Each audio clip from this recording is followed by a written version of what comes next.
comfortable enough to wear for an hour or 2 hours at a time. I don't either. No. Yeah. So, I'm Thomas, and this is a KAAMP. This is a Knoxville area artist networking platform podcast. And I'm running around town today on Kingston Pike here with someone that I have very little clue, but was recommended to by someone's opinion that I respect quite a bit. So here I am. Friend, will you introduce yourself? Hi, I'm Alon Ferency. I'm a rabbi. I work with artists of all media around the country and a little bit around the world. I'm a spiritual counselor. It looks a bit like coaching, but it's very focused on the intersection of spirituality and creativity. So far, it's mostly one-on-ones. And I've also gathered people for workshops, and we've discussed potential retreats in the future as well. So what does your daily routine look like for your creativity? Oh, goodness.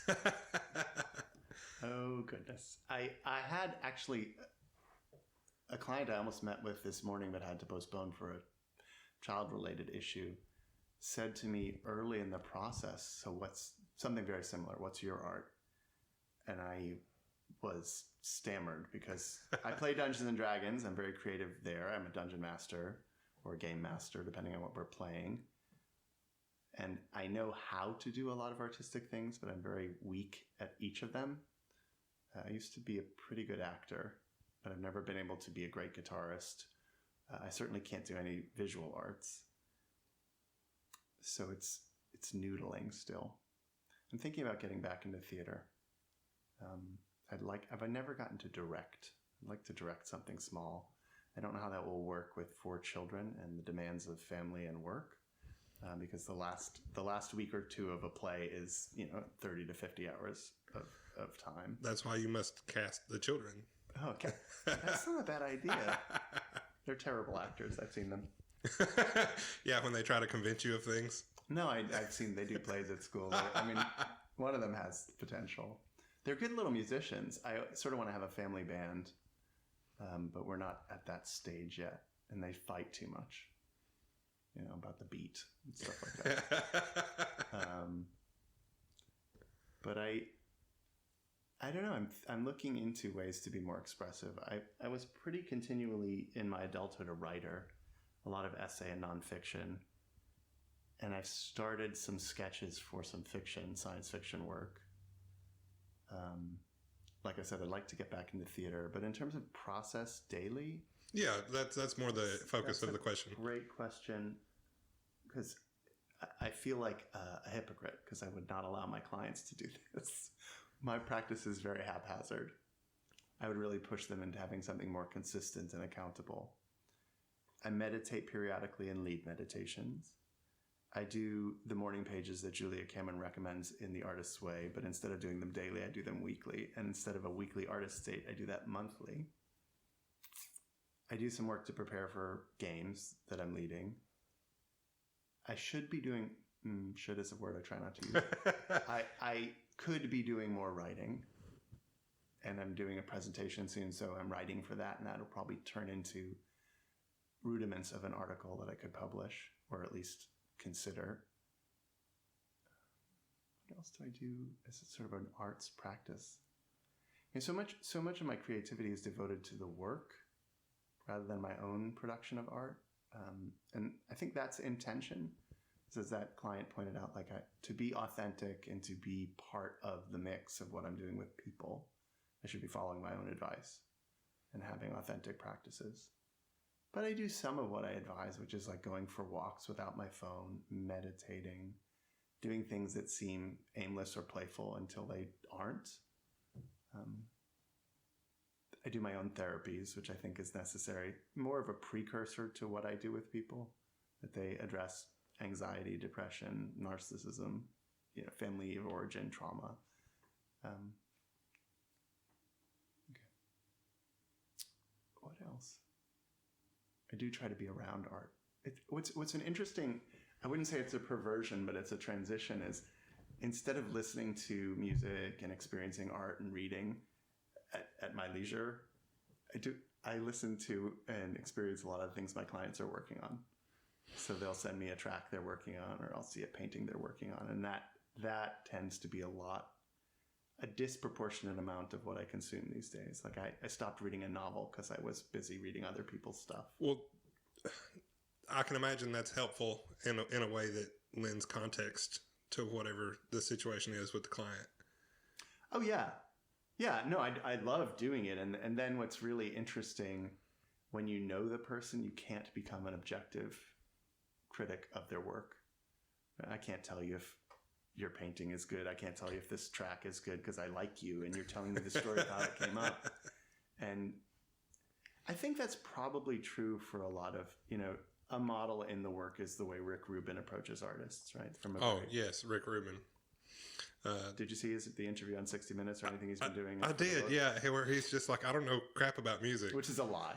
He was in a band. He was in a punk band in the 70s. He knows how to play music, but his attitude towards shepherding artists deeper into whatever it is they choose to be working on, I think, is an excellent place to come at things with, because he gets hired to work with, not work for, I would imagine. So... yeah, it was extremely, extremely sweet. There's an 80-something German woman in my congregation. I'm a former pulpit rabbi. And Monday morning, I guess it was about a month ago, she sends me a text. She said, I saw Rick Rubin on 60 Minutes. She misspelled his name in this adorable way. and I finally understood what you're working on. Because when I left the congregation, a lot of the people of a certain generation couldn't fathom why a rabbi would do what I'm doing. And she said, oh, that's what you're doing. I said, yeah, except he's fabulously successful and wealthy. But yes, it is very much asking the artist what they're trying to achieve. And I think George Martin did this well with the Beatles, by all accounts. He didn't try to turn them into another band. He tried to turn the dial up on what they were. Yeah, I would agree to that statement. And I think that's why Rick Rubin works with LL Cool J, the Chicks, formerly the Dixie Chicks, Slayer. He was working in the video with Omu Sangare, who's like this incredible African musician. Because I think he listens to what they're trying to do. Right? And then I'm expanding that out to the visual arts and to streaming and to acting, game design, just thinking about various clients. I mean, a big plurality, if not by now, the majority of my clients are musicians, but there are other performers and writers in the mix, poets. And the question is always, what are you trying to do? And then, like I said, you lose your objectivity. I'm not Pitchfork anymore. I can't give you a rating. The best I could say to a client the other day was like, I don't really like the color orange. It's an interesting kind of, so as far as like critique, I don't have that anymore. And it's kind of fun. It's kind of fun to let all that go. Patton Oswalt talks about that, like how when he was young, he loved to tell people, what you're doing sucks. And as you get older, you're like, this isn't for me. Yeah. And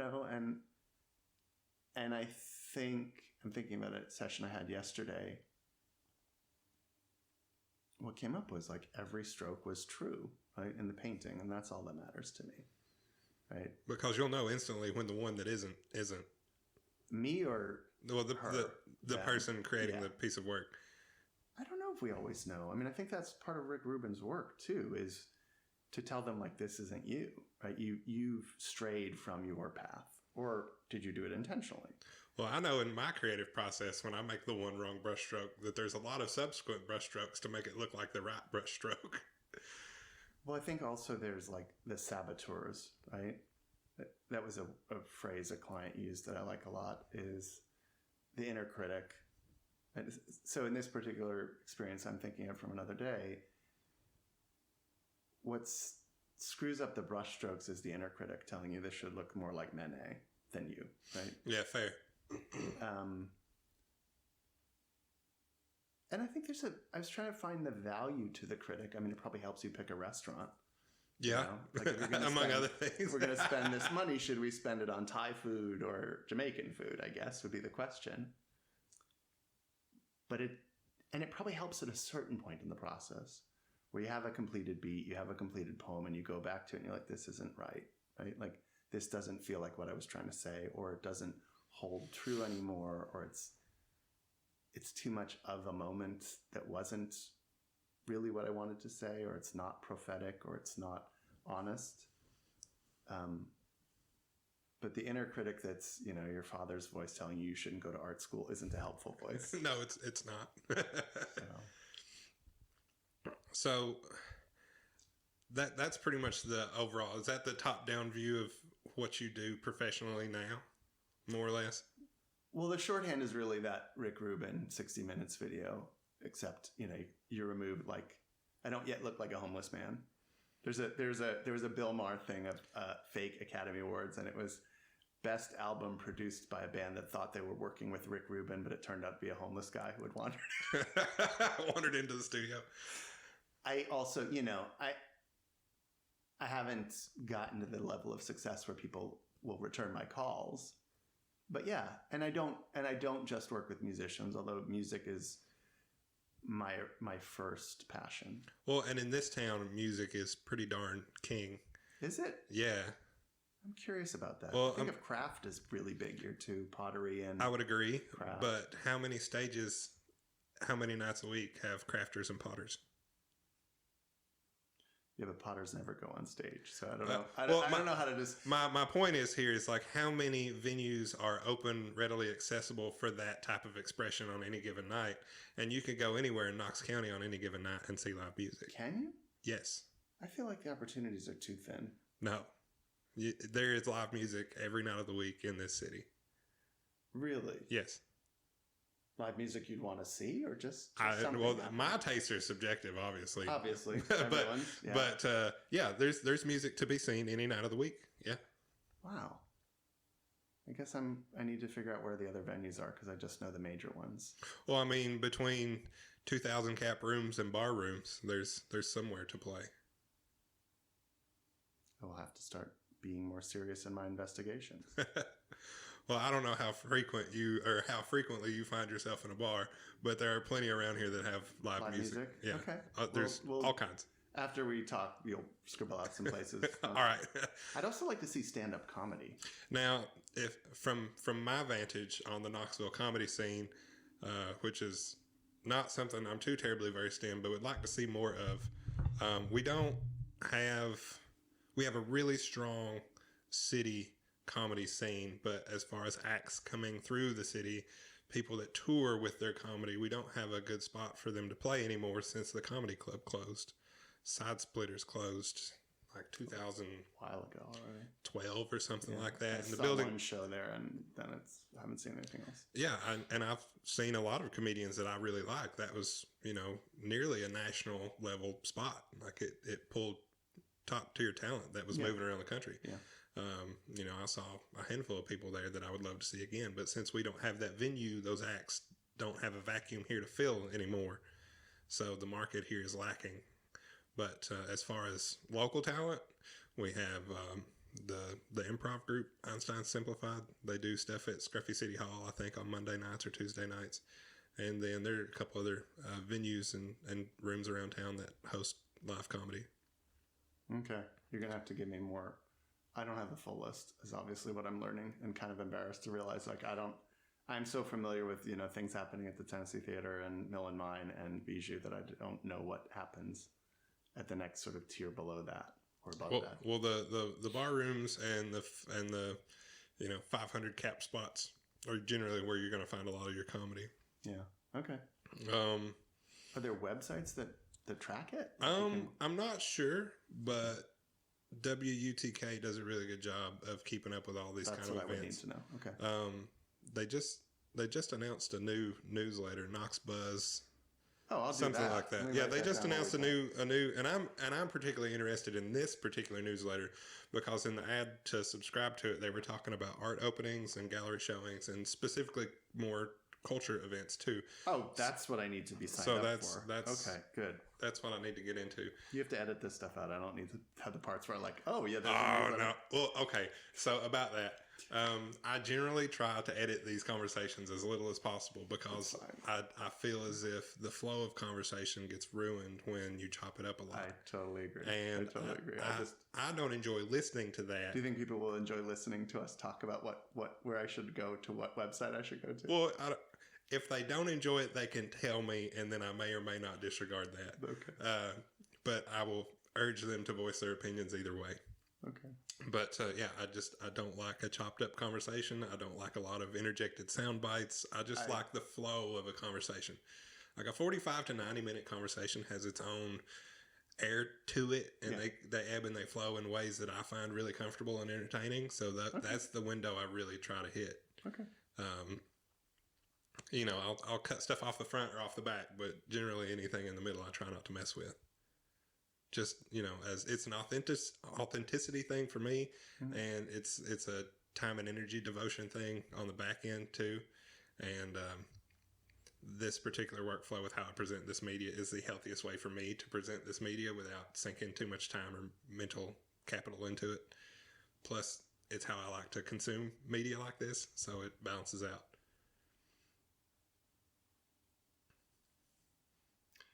A thing we talk about actually in sessions is process. Like, what's the right process for you? And that's where you started. What's my process? Yeah, I try to think through the execution of the things usually before I find myself neck deep in them.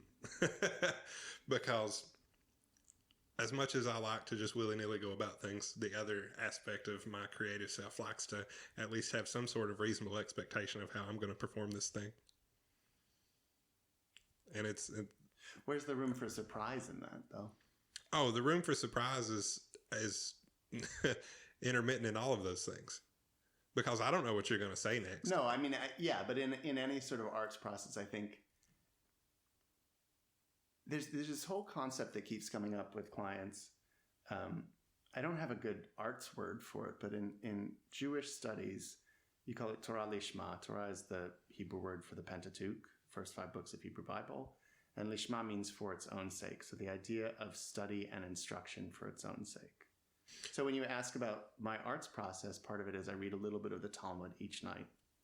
And it's more a logic book than a creativity manual, but the idea of doing things that have no obvious return is, I think, really important for an artist. Well, play is very important. Yeah, let's call it that then. Yeah. Well, I like to pose myself as a man of comfort and leisure. So you see me here in jogging pants and a tie-dye shirt. A man of comfort. A man of comfort and leisure. You sound like a 1930s British diplomat. Listen. If I had a smoking jacket and a pipe, it would be fit. Man of leisure. This also helps me put myself in a place where I can sit down on a canvas and play with it for 45 minutes and not have any structured expectation of what may be when I'm done. See, that's not what you said. You said you try to look at the outcome. Well, it's the duality of that. Okay. I do both of these things. Now, sometimes I'll sit down and say, I'm going to use these 6 colors. I'm going to have this sort of base pattern, and then everything else is up to chance, how it goes. Or I'll sit down with, whatever it is I have in front of me and just do something, which could be what's laying around the living room or what's currently on my drafting table, whatever it may be.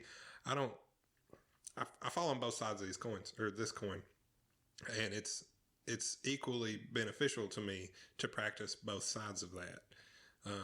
If I have an image in my head that is really concrete and ready to come out of my fingertips, then I've thought about the process of this piece.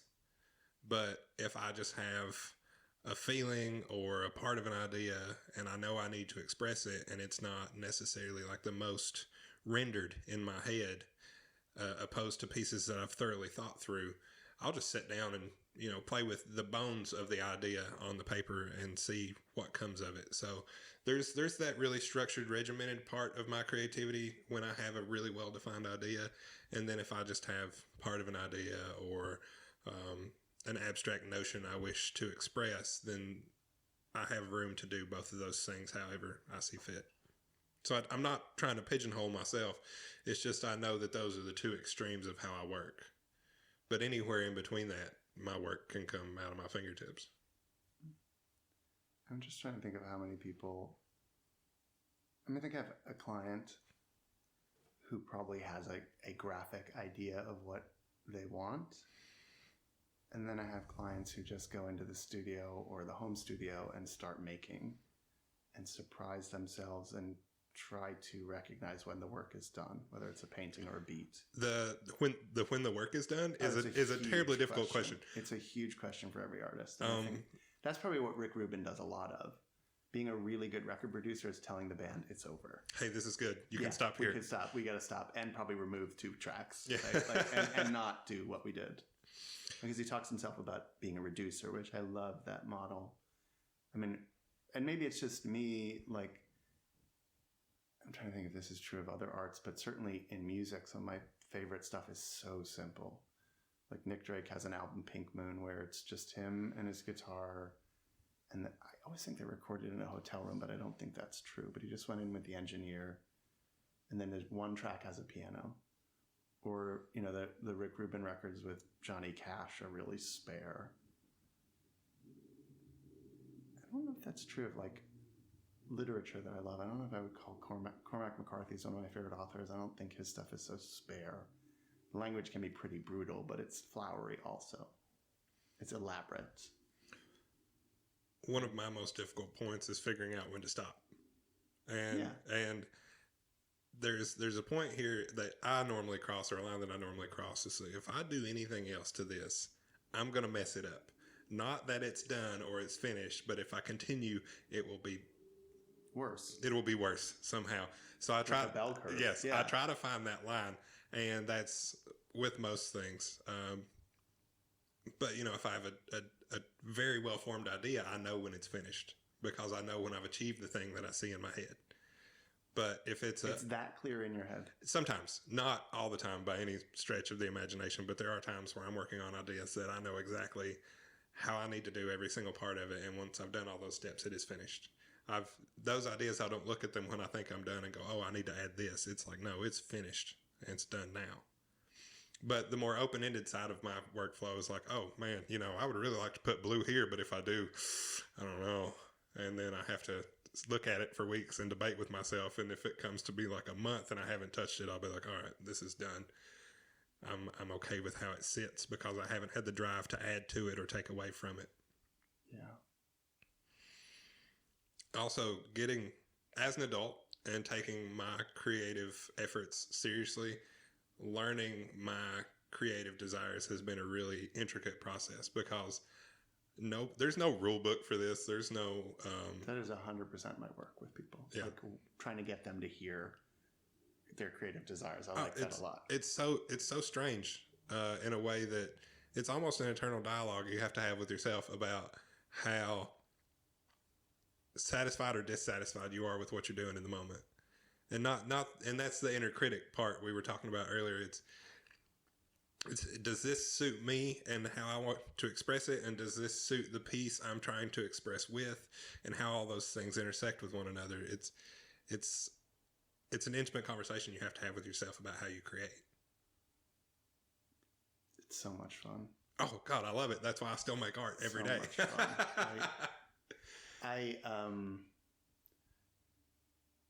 Since I started doing this, I've been having trouble sleeping, and only for the best reasons. But I'll be at night thinking about something that happened or I want to do. Your brain is wide awake with the wonderful things you have done or are coming. Yeah. Yeah. And every couple of weeks I call my prescriber and say, I think I need to take less Prozac so I can sleep.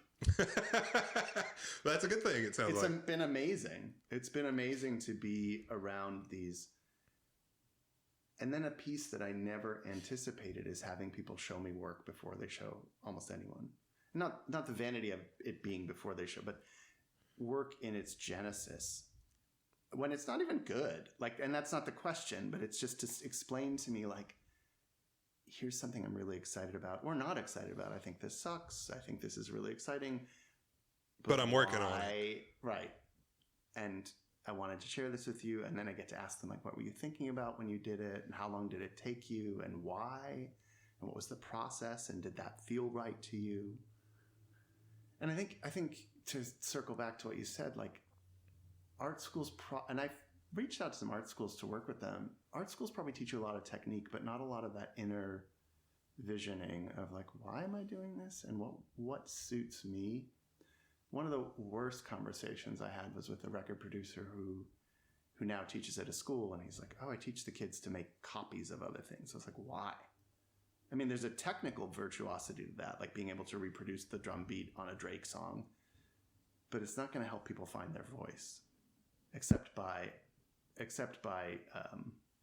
negative lesson. Like, this isn't me, right? Which is valuable sometimes. Yeah. But the opposite side of that would be more valuable, in my opinion. Yeah. I mean, the worst job I ever had, the guy who employed me came into some yoga pants, and I had these really comfortable yoga pants and yoga shirt for years until they wore out. And I think like that job was awful, but I still have these nice clothes. So right. There's something to be gained from a lot of experiences. And I think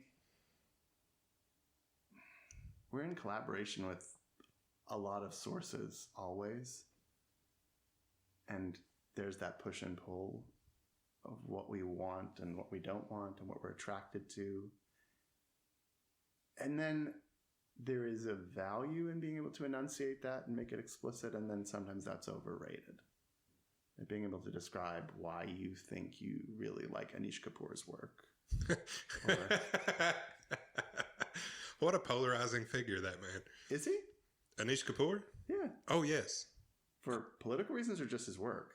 Well, the context of his work is why I find him to be very polarizing. Which is? Tell me more. Well, his architecture and public things are gorgeous and are generally well received, but his artistic practice isn't the most friendly to other artists.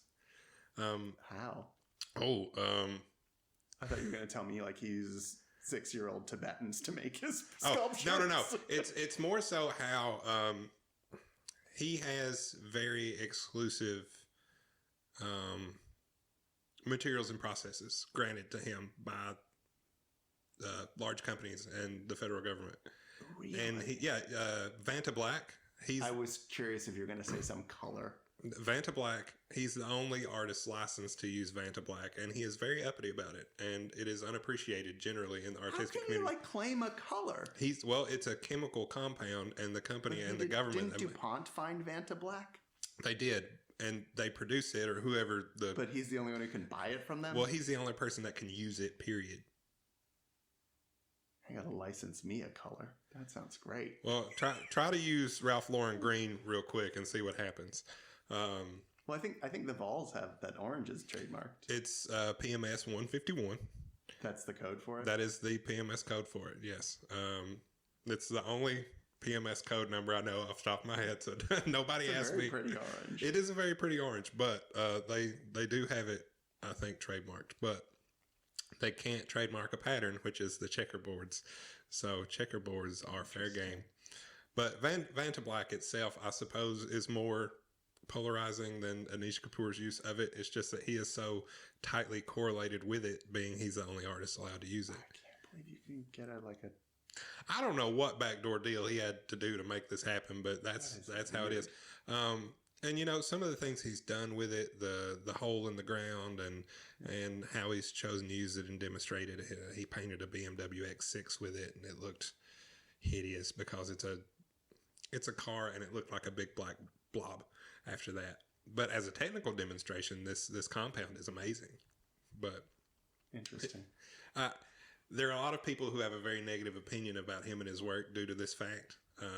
I'm a little... Just the issue with Vanta Black, or are there other sort of proprietary things he's doing with his work? Both. So this is an interesting question that comes up more and more. So I have a musician I work with in Nashville who got advice from a musician early in his career that everyone needs a technology, right? Like Jimi Hendrix had the wah-wah pedal and the rotary speaker. And I think as a guitarist who likes to play with pedals and has a friend who's got a pedal company, I get that. And I think if you replace technology with technique... I was about to say that. Yeah, I think there's an interesting intersection there of... And I'm giving a presentation next week, and I haven't added it to the presentation, but I can imagine future iterations talking about, it's not just process, it's a technique that you need to discover that is not necessarily uniquely yours. Like someone I'm working with does a lot of finger painting and, a certain guitar technique or sound or looping. The way E. Cummings created sort of in his poetry, the use of and misuse of punctuation and capitalization, or creating words that aren't exactly words. I think there's a real power to that. But then again, it goes back to like process leading to product. So I do think you need to find your process, because I think process influences product. Well, that's one of those things that's going to be inherent to the individual. And that's Right. only going to work for that individual, because That's what I that's their process. You know, Jimi Hendrix also played guitar left-handed. So, you know, That's pretty crazy. so that's another thing that made him stand apart from the crowd a little bit, on top of just his general style and how he came into his artistic persona.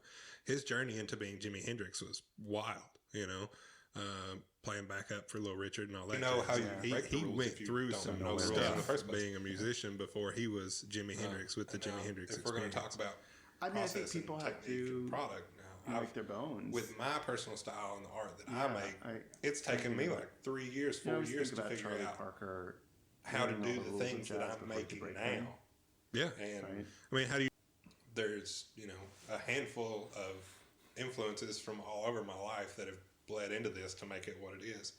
And some of that is natural, some of that is human generated aesthetic, and the synthesis of those two has created this psychedelic, pinstripey, automotive inspired craziness that I very much enjoy. It's a hand laid freeform geometry that I play with all the time. That sounds fun. It's oh god,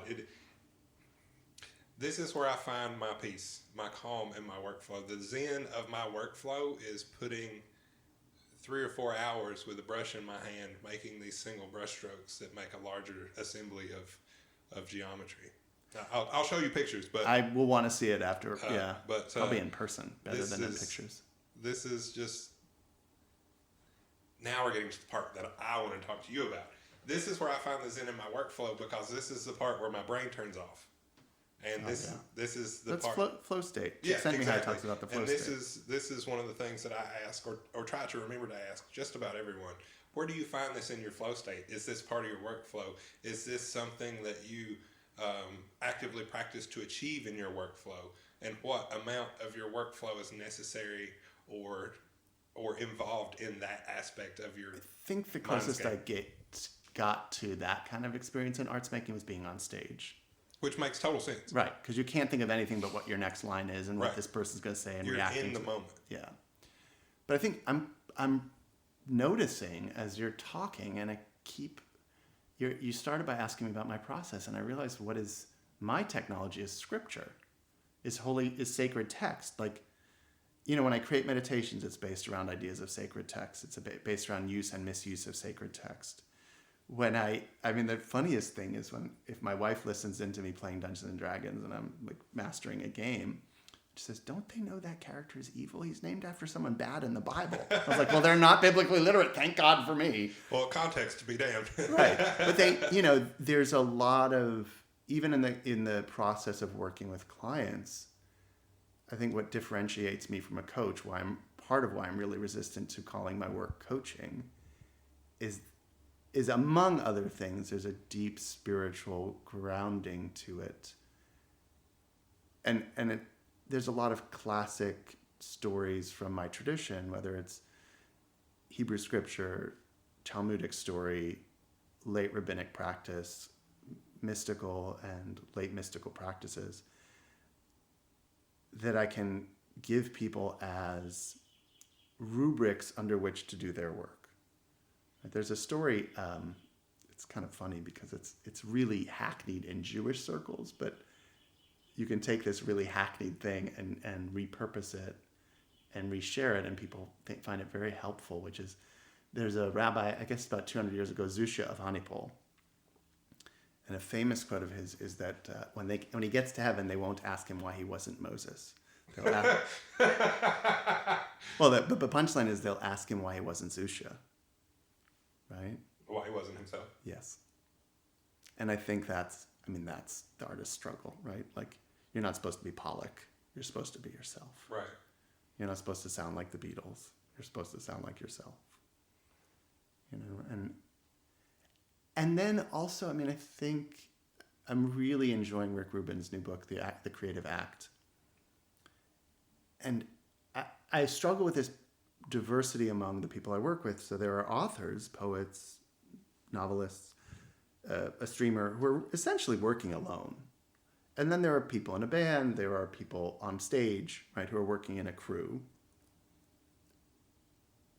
But what Rick Rubin points out is that everyone's really collaborating, right? Sometimes it's with the voices around you, sometimes it's with the voices previous to you, sometimes it's even with voices yet to come. Well, I don't think there's a way you can truly isolate yourself from the influence that is the life you're living. Like I could tell you that this is my idea and I made it and I worked on it in the privacy of my own home and nobody else has seen it until I debuted it to the public, and it was solely my creation 100%.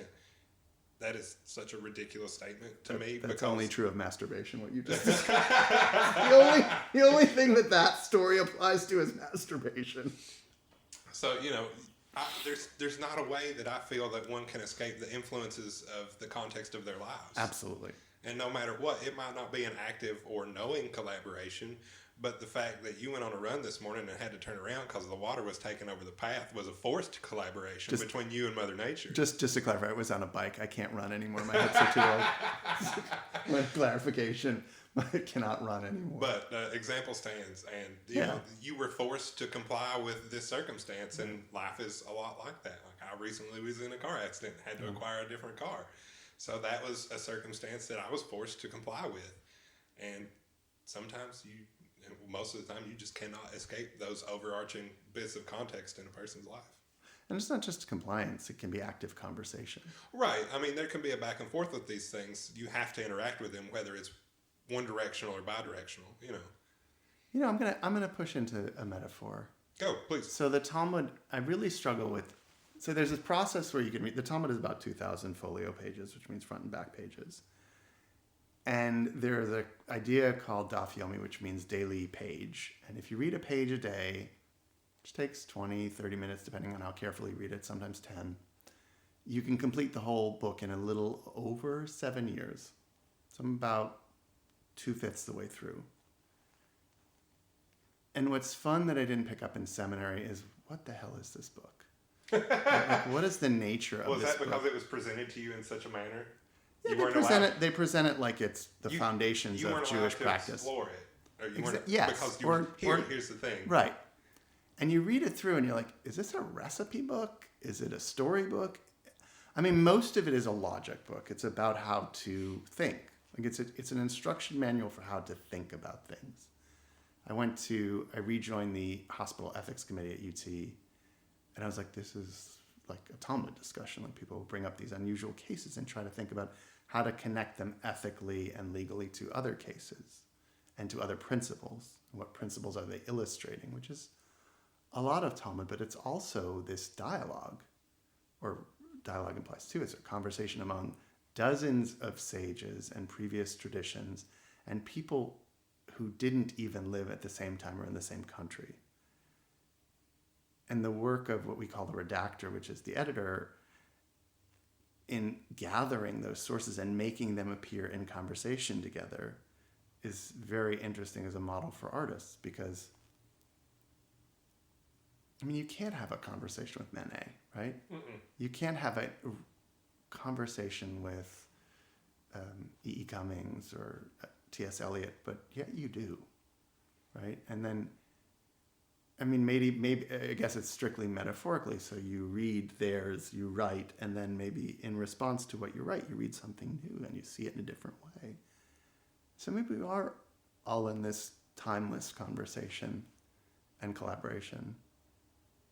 And it's a very weird book, the Talmud. And it's a very, when I said about this idea of like study, Torah lishma, this idea of like doing things that are inherently or seemingly unproductive, it leads to, and you called it play, which it is.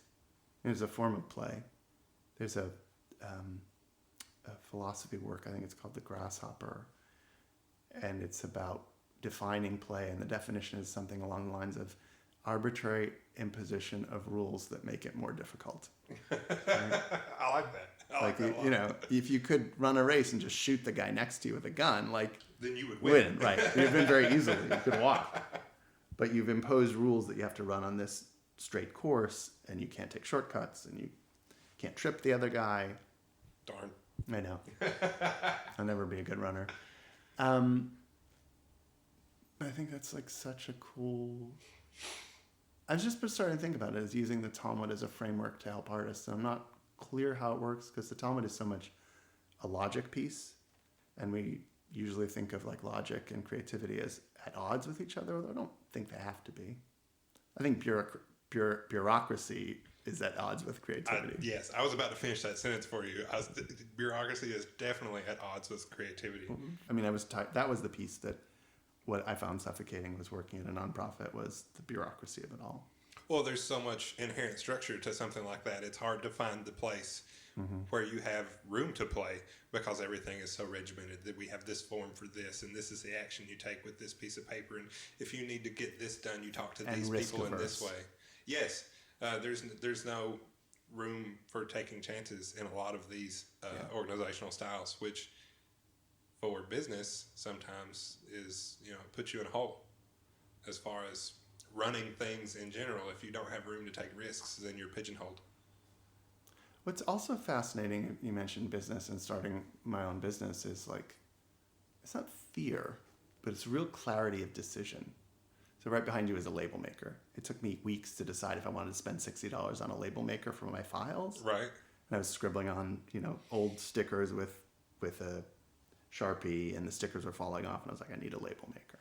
And it took you weeks to finally have a clear, defined thought that I need to purchase this. Well, I mean, for one thing, I'm on a shoestring budget still. So, Rick Rubin doesn't think about buying a label maker probably. Yeah. But it was fun. Like, how much do I really need this? And how much is it going to contribute to my function? And you had time to weigh those options. Yeah. Yeah. And that's a luxury all by itself. Yeah. I mean, that luxury is provided by my wife having a job. Right? And our mortgage being very modest. And our, But luxury nonetheless. Yeah. Yeah. I mean, I think artists need to be cognizant of privilege within the arts too, right? Like there is a disproportionate number of successful artists who come from white affluent backgrounds. But like it requires a lot of preparation and training to become fruitful. And not everyone has that option. I have a black single mother client who doesn't have a spouse who's a banker. She's the banker. Right. She has to work at a bank and then come home and make her art and feed the kids. Right? There's luxury to affluence that allows for arts making, but also takes the heat off of it. If I didn't have to, there was something fun about the heat of making a decision for a $60 label maker. The tension, the kind of tightrope of it. Even it's really ridiculous to call making that decision a tightrope, but. Well, it is impossible for anyone but you to know the context and the tension of making this decision. Yes. But the fact that you had the luxury of time and the ability to enjoy making that decision makes the process and the end result worth it, in my opinion. Yeah. Well, I think it had been a long time that I hadn't taken serious risk. I don't know what my favorite part of my work is right now, but among them is the risk. It's already succeeding, so I'm not like gonna starve to death. And like I said, my wife has a well-paying job and she's happy.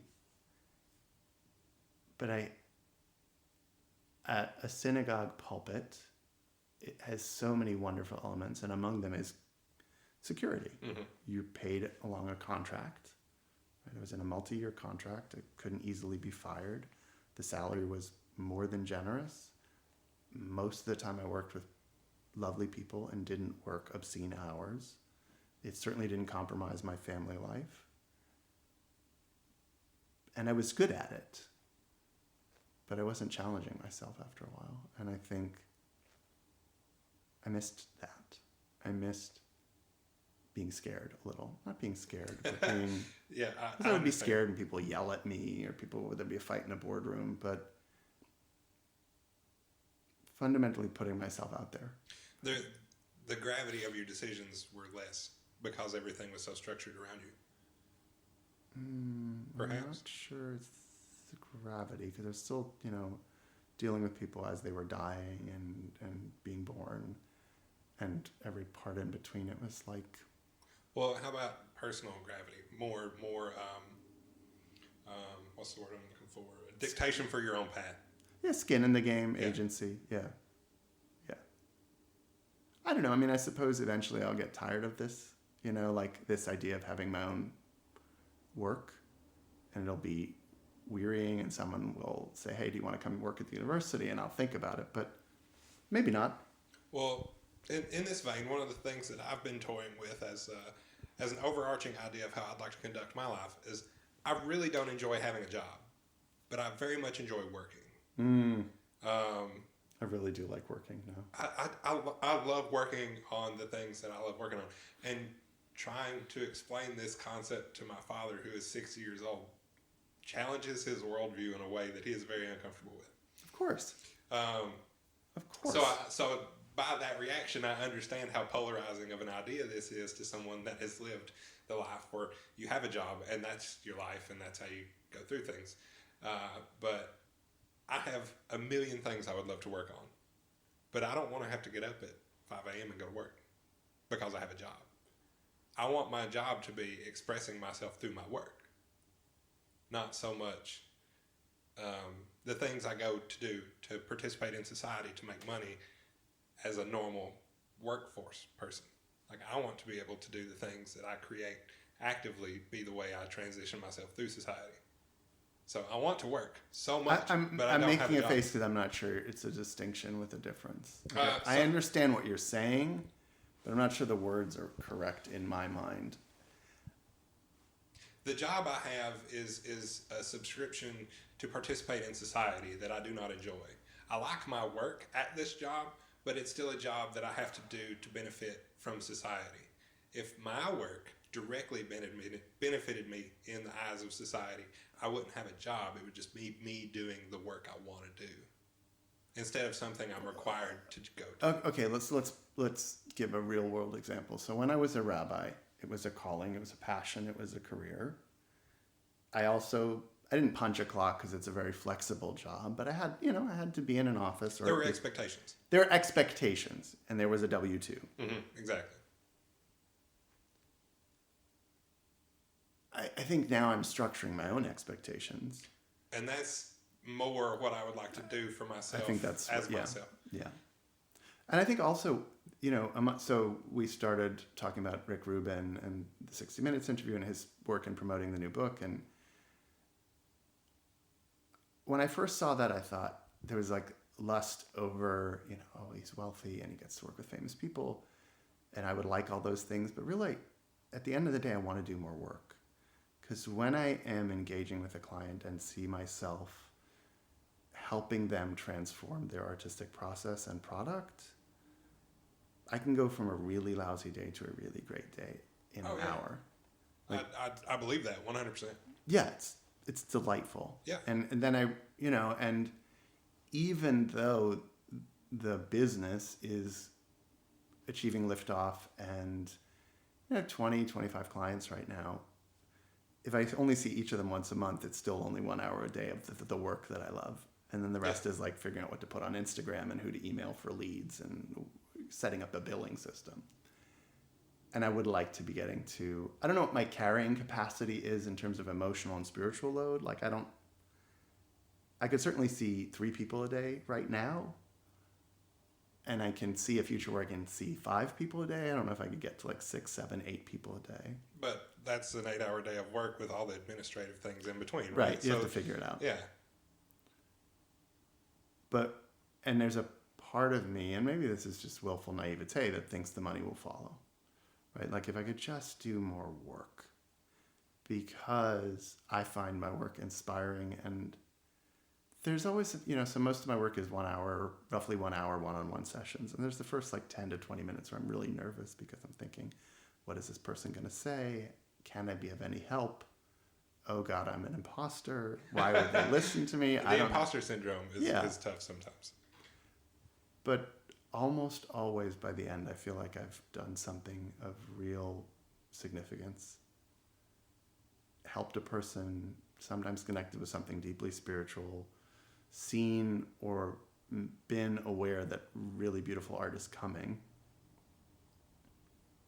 You know, someone told me that I gave them an assignment, and in doing the assignment, they realized they had struggled with depression for half their life. And I was like, oh my God. And realized it then in the As assignment. they were doing the assignment. Yeah. And I was like, well, my work here is done. Like, you know, and not, I mean, I think we'll continue working for a long time, but right, but that profound so realization powerful. is going to shape a lot of how you go forward with this client or how this client goes forward for themselves. I mean, it was awkward. So I keep, you know, as every pastor and therapist says, I keep a box of Kleenex in case someone was crying. And when the client told me this, I started crying. And I was like, could you pass me the Kleenex? It was just such an intensely moving experience to see, and it was an arts assignment, you know, make this thing. I don't want to give away too much detail and compromise confidentiality, but to see the work of creativity unlock something deeply personal and spiritual and build or open awareness to things that one had been hiding from. And then to see the possibility when I think of artists whom I've adored, like the one I always come back to is Michael K. Williams, the actor, you know, whose lives were and art was about metabolizing darkness, and sometimes they were swallowed by it. And then to realize, as I would have hoped, that I can help those artists stay on the safe side of the darkness. My 9-year-old got me into Juice WRLD. Do you know Juice WRLD? I'm aware of Juice WRLD, yes. And, you know, I wouldn't say he's like in my top 20 favorite artists of all time, but I get why my 9-year-old loves him, and I think he's great. And thinking about him dying young when there was so much more work within him, and so much more work that would be save and salve a child like my own, or the artists who saved me, and the rabbis who saved me when I was 14, right? You know, to go to the well of certain artists, and for me it was Rush. It's like hard to talk about. Being a Rush fan, Marvel Comics reader, and D&D player, it gets easier to describe each year, but it's still kind of, you still have that like 1980s fear of kids picking on you because you like those things. You know, like listening to their music, I was like, oh, these guys get something, right? They can put into words a feeling, or not into words, into music, a feeling that I'm having that I thought I was alone in having. And now I see that when I read certain psalms or experience certain works of art, like, you know, the one I keep coming back to is the end of Blade Runner, Rutger Hauer's, you know. Very familiar. So, you know, that's improvised. Yeah. Like, that's not in the script. Yeah. And that talk, what I think about art doing is expressing things that don't exactly have words. When Rutger Hauer has that story about Tears in the Rain and all the things he's seen as a replicant, is that nostalgia or grief? It doesn't have You can't tell. right. You can't name that emotion, but you know what it is. Because we've all experienced right. it. And does that make him alive? Oh yeah, I mean it does. I've never thought about that. That's the point, isn't it? Right, yeah. The point is he's just as alive as the rest of us. Like he comes to the end of his life and has these sadnesses and regrets and nostalgia and grief and all these, too many words to put into one. But you know, in that 2-minute scene. Well, and it's, because I don't like that movie, but I love that scene. well, the overarching opinion of the movie in society, we all know. But I think abbreviating the damages those aspects of human experience do to a psyche in such a way, because, you know, in the story, the replicants are really good up until the end, and then it all hits the fan, and then they go crazy. It's like the human experience abbreviates their pain in such a way at the end of their life expectancy that they just have to go mad.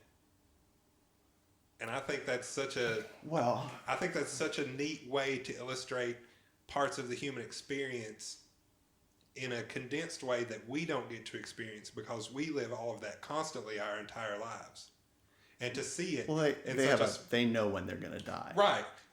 Because of how they're built and why they're built and all those things. So they know it's there, and it's condensed in such a way that is so intense for them. It's hard for them to come to grips. But we live our whole lives with all of these experiences and have the luxury of being able to come to grips with most of these experiences and feelings. Okay, I feel the need to defend something, which Go, is yes, go. I did not like Blade Runner. I actually enjoyed the sequel. I get that Blade Runner is fantastically visually and world building intense. Mm-hmm. I just find it kind of dull until the very end. And also, in terms of cyberpunk and noir, I think the original Terminator does it better and world building. I'm going to overwhelmingly agree with you. Do you? Yeah, the first Terminator movie was a revolution in film storytelling, I think, because it integrated high sci-fi ideas that involved space and futurism and the human experience, and then instantly put it into a format where, oh shit, I think I'm gonna die. Yeah. And that contrast, I think, was one of the best films, one of the best film experiences you could possibly have when it comes to showing the varying breadth of human emotion and human experience, which is so strange to say about a movie about a robot that's coming to kill you. I think I could talk about the original Terminator all day long and why Terminator 2 is not okay. But Well, Terminator 2 is a horror movie, and it's very different. no, Terminator 1's a horror movie. Terminator 2 is like a action movie. And it's all CGI, which at the time was revolutionary, but you can't make a story out of CGI. So, okay, I'm going to go down a Terminator rabbit hole. Let's go. Of why it might be typically I might say it's my favorite movie. I like horror more and more. I had to learn to admit that like it's a genre I really loved. I think Michael Biehn is a phenomenal actor who I think derailed his career for a lot of things. I think Schwarzenegger is actually really good at it. People say, "Oh, it's easy to play emotionless." I'm like, "No, it's not." He is the level of stoicism You and gotta have that on your face. yeah, Right? yeah. It's not having anything on your face is very hard. I think I want someone. If you have a listener who can answer this for me, there's a scene where they're in Tech Noir, which is the club where the first shooting happens, where they all come together. That looks like it's shot in slow motion, but I've asked a film professor of mine. I think it's actually they're dancing slow, and that way it looks like the Terminator is moving at improbable speed. Yeah. So everyone's kind of like everyone's moving as if slow motion, but I think they're shot in 24 frames per second. So when you play it at 24 frames per second, everybody's moving slow, and he is fast. I think so. It makes him look like unstoppable. And I think another movie that does this really well is the Raiders of the Lost Ark. The storytelling is so tight. We're talking about like removing any fat from the bone. Yeah. It's almost all show not tell, except for a couple of there's some title cards and a little bit of dialogue. Even Michael Bihn's dialogue feels natural. So another movie that did this well recently. Have you seen Prey? Oh yes, I watched it. It is that movie is an amazing movie. There's no fat on that bone at all. No. You have very intense and very direct character development and character hierarchy development, and then the action starts and stuff hits the fan. And then it all unfolds in a way that seems perfectly logical. You could almost watch Prey with the sound off and get most of the movie. Mm-hmm. I agree with that. I watched it. I've seen it 3 times. Well, 4. That's fine. Well, no, the story. The first 2 is interesting. My kids were out of town. It was a Friday afternoon. I had it on. It finished. I got up to use the bathroom, and then I was like, "What am I going to do with the rest of the night?" So I just watched it again. Yeah, I have never done that.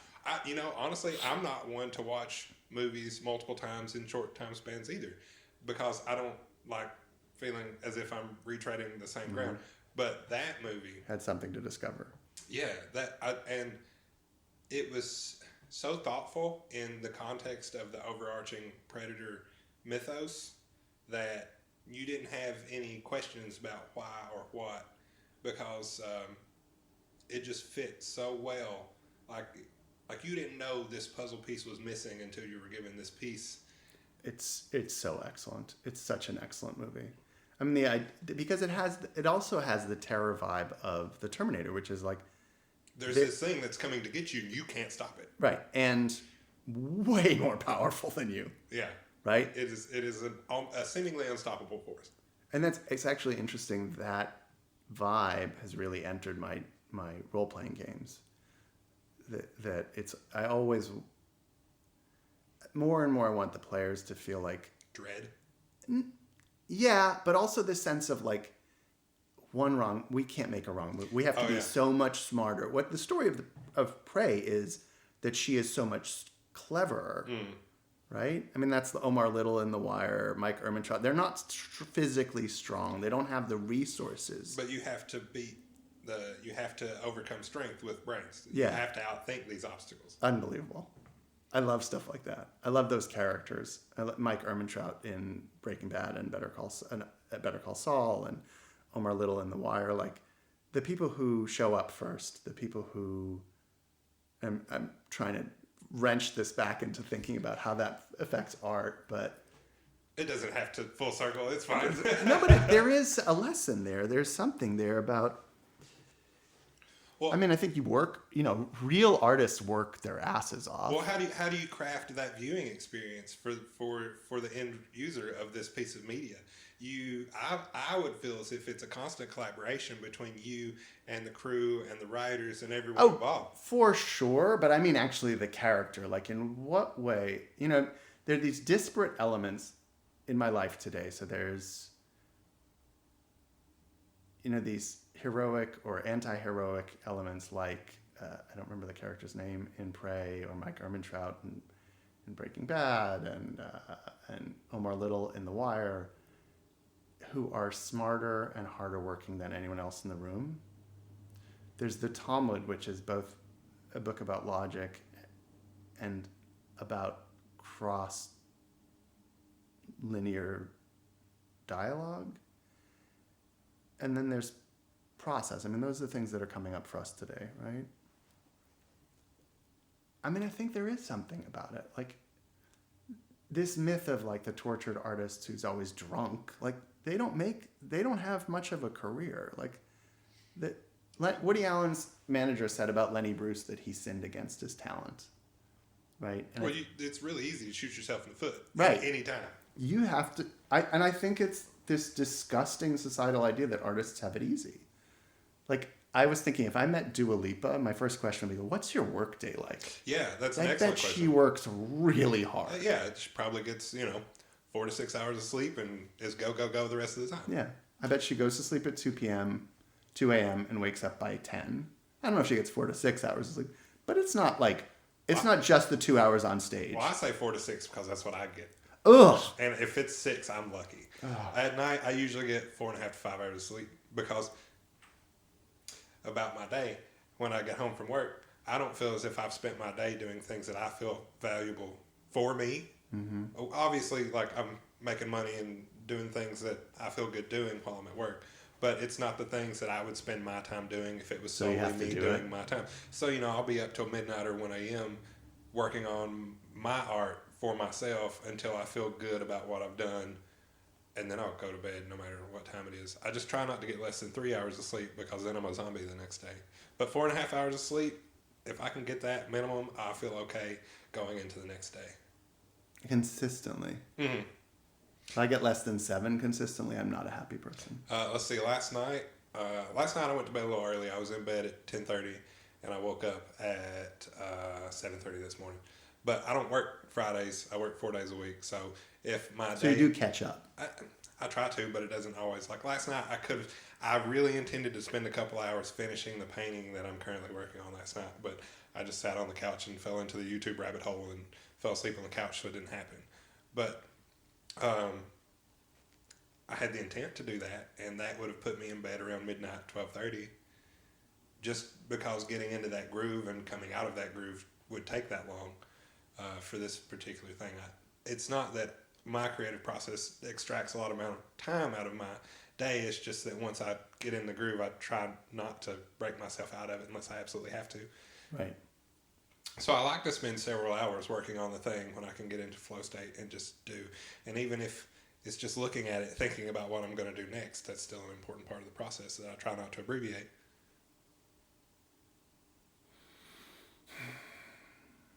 So 4.5 to 6 hours of sleep is pretty normal to me. I would love to get 8 every night, but it's almost impossible.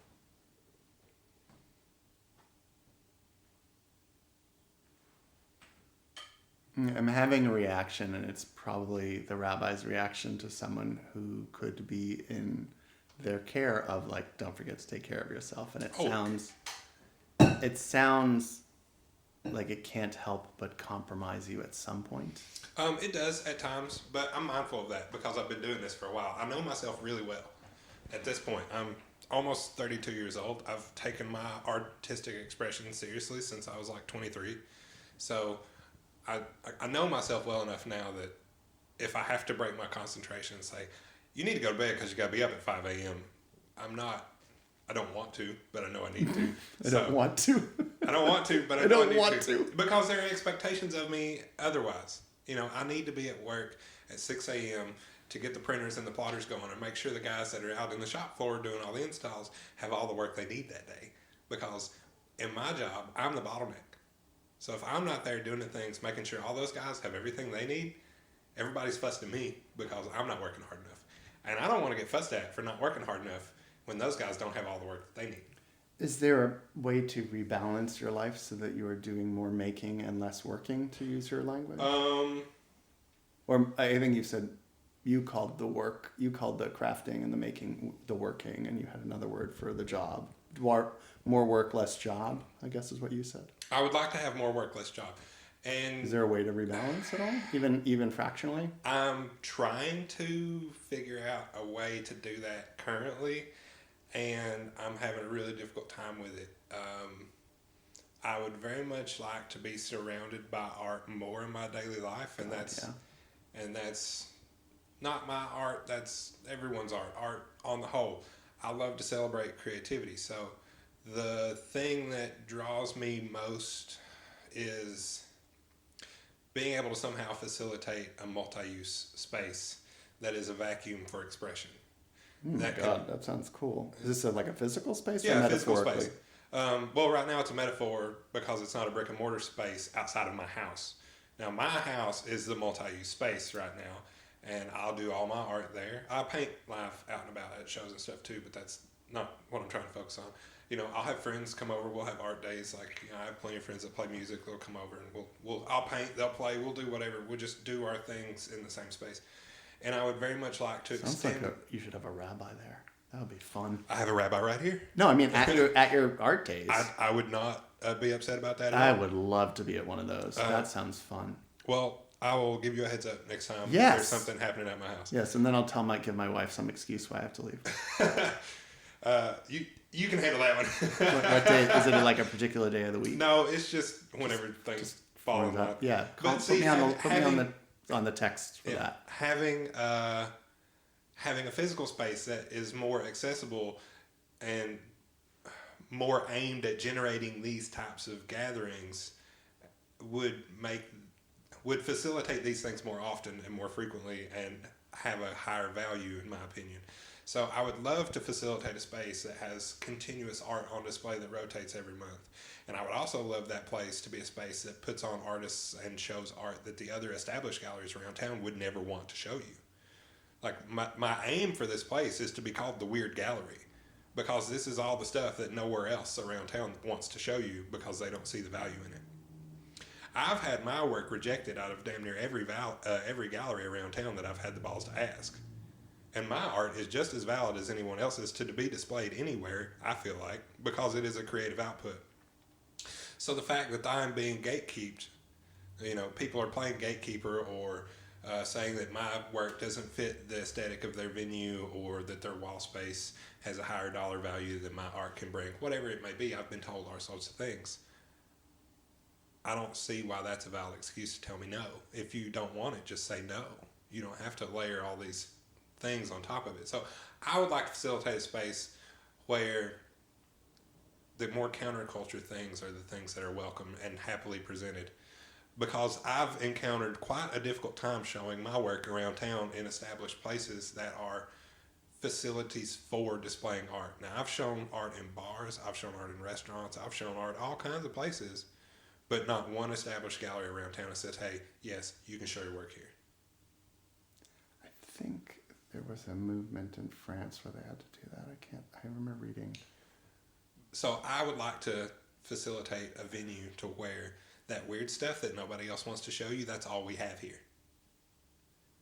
I would love that. And that be also used for like live poetry readings I was going to ask, and that music and was the next other, question. Okay. yeah, all these things, Yeah. not just visual art that's There's static. no or place dynamic. here that does that?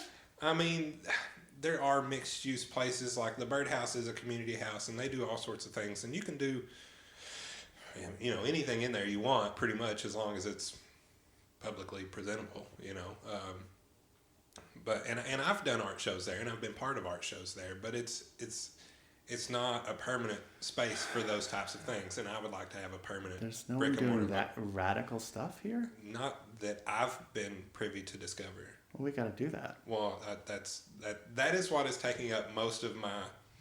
I am happy to be Societally a focused. spiritual support for that physical work. Well, I would greatly appreciate that. I would. That sounds fun to me. Um, I like radical shit. I don't like. I mean, I like all of it. I also like Lizzo's new album. Well, and you know, I enjoy going down to Gay Street and looking at all the art, and Yeah. I'm going to the Emporium Center, and it's all wonderful and valid, and it all deserves the same kind of space. But right now, I've not discovered that there's a space for the things that I want to do, and in my life, when I've discovered that there is no space for the things that I want to do, I make that space. Good for you. I've always been like, It's in a way, it's an installation space. You're talking about Yeah. doing more or less installations Yeah. that involve multimedia, words, poetry. Yeah, all of it. Yeah. Because That sounds fun. how can I sit here and tell you that your creative output does not fit my space? Because if this is a space specifically crafted to showcase creativity, why would I exclude your creativity from my space that is made Well, to facilitate creativity? I mean, I don't want to be a dickhead, but it's not always gatekeeping. Sometimes it's just capacity. Right? Like which is fair, and I galleries, just understand. by square footage of a downtown gallery, I'm thinking New York expenses. Well, not once have I been told that we don't have the space. And I totally understand the physical limitations of a volume, but that's never what people say. What do they say? I don't. This isn't for us. I've had that a lot. Or we don't feel as if we can sell your work. Well, that's a kind of we don't have the space, right? Like if we can't give the wall space to X because we can't sell it and turn it over, like it's a business. Well, I mean, and that I understand, but it on the receiving end of that statement, it doesn't seem very empathetic. It doesn't seem. No, very, I'm sure gallery owners aren't very empathetic. Why would they be? No, I mean, it's not their. You know, I'm. Right. It's It not their goes wheelhouse. to the thing I was saying about I can't be objective about my artists anymore, because I'm in it for them and their work and helping them get it out. I tend to like it because I was part of the story, right? And maybe that's a vanity, maybe that's a subjectivity, but it's also like not what I'm here to do. And it's hard because there's stuff I hear and I'm like, oh, I don't like this. But I mean, people have said, hey, do you want to work with this artist? I'm like, oh, I don't like that stuff at all. But I might well like the person. And I had two experiences in my life. I remember my wife started doing pottery 15-ish years ago. And she started taking a class, and I came home from a trip. She's like, oh, my first bowl came back. I was like, oh dear God, I'm gonna have to pretend I like it. And I liked her work her work is legitimately really good, and it was good enough from the beginning. And I do remember seeing a band, and I was like, oh, this is a good band. I like these people. And they sent me their demo, and it was so like gorgeous. Just when I opened the package they sent me, and then I listened to it, and I was like, oh, they did it all right, you know. I don't know what that means, but it's all subjective, also, right? And we pretend that Pitchfork or Variety are doing these objective things, but they're not. It's just a different kind of subjectivity. Well, they're invested in the status quo. Not always. I don't know. Maybe my point of view is a bit biased because I like the weird stuff, but I don't like seeing people so invested in the status quo that they're scared to do something a little different. And I don't know whether that's just me being used to doing all the different things all the time that I see not that in other institutions and people a lot. Is any of that a helpful self-rationalization? It helps me dictate where I put my time and energy. So perhaps if I mean, in the sense of like, well, the establishment doesn't like me, so I must be doing something right. Like, is that an? I try not to think about the establishment a lot as a whole because I really try to just take things as a case by case basis because I don't find that my overarching opinions are very useful.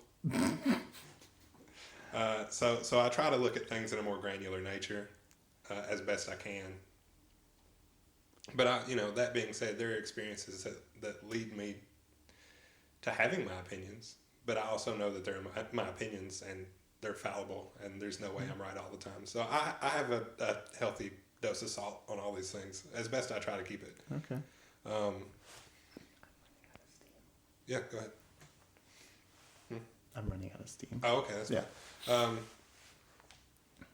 That being said, I try to take my experiences in a very granular way, and I know that one experience here does not dictate how other experiences will go, but I know in my life that the experiences I've had have led me to be very comfortable with the fact that I know I must craft my own things for myself and then include other people like me to fill it out.